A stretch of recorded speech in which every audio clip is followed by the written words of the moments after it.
Bamboo tooth brush అనమాట, కొత్తగా వచ్చాయి అనమాట. కలర్ఫుల్ గా చాలా బాగుందండి, ఎకో ఫ్రెండ్లీ అనమాట. సో మీకు ఉడుతో వస్తాయండి. సో దీని గురించి తెలుసుకుందామండి. సో లిక్విడ్ ఎండ్స్ అండి. సో మనం బ్రషెస్, బ్యాంబూ బ్రషెస్ మ్యానుఫ్యాక్చర్ చేస్తాం. సో మన దగ్గర వచ్చి 5 డిఫరెంట్ కలర్స్ ఉంటాయి. సో మనకు మెయిన్లీ కావాల్సిన వచ్చి డిస్ట్రిబ్యూటర్స్, డీలర్స్ అండ్ సూపర్ స్టాకిస్ట్స్ కావాలి. సో మీ కింద ఉన్న నంబర్ కాంటాక్ట్ చేయండి. సో ఈ బ్రషెస్ వచ్చండి, దీనికి ఫైబర్ బ్రిస్టల్స్ ఉంటాయి బ్రషెస్ కి. సో మనకి పళ్ళు తిక్కినా కూడా సో మనకి ఎటువంటి బ్లడ్ అనేది రాదు. అలాగే మనం ప్లాస్టిక్ ని రీప్లేస్ చేయాలని చెప్పి ఈ బ్రషెస్ ఇంట్రడ్యూస్ చేస్తున్నాం. సో మన ప్లాస్టిక్ వల్ల చాలా డిసీజెస్ వస్తున్నాయి ప్రెసెంట్, అందుకని ఈ బ్రషెస్ మనం ఇంట్రడ్యూస్ చేస్తాం. సో ఇది స్టాక్ పాయింట్ అండి. సో మన బ్రషెస్ లో వచ్చేసి సో ఇది ఫైబర్ బ్రిస్టల్స్ ఉంటాయి, సో స్మూత్ ఉంటాయి. సో ఈ బ్రషెస్ యూజ్ చేసినా కూడా మనకి ఎటువంటి బ్లడ్ రాదు. అలాగే ఈ వుడ్ మీద హనీ బీ వ్యాక్స్ కోటింగ్ మనం చేసింటాం అనమాట. సో వాటర్ పడినా ఎటువంటి డ్యామేజ్ అవ్వదు.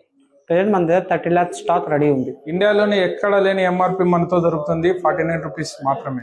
We have a good team for sales and marketing. Plastic free Bharat ని చూద్దాం, ప్లాస్టిక్ బ్రషెస్ ని రీప్లేస్ చేద్దాం.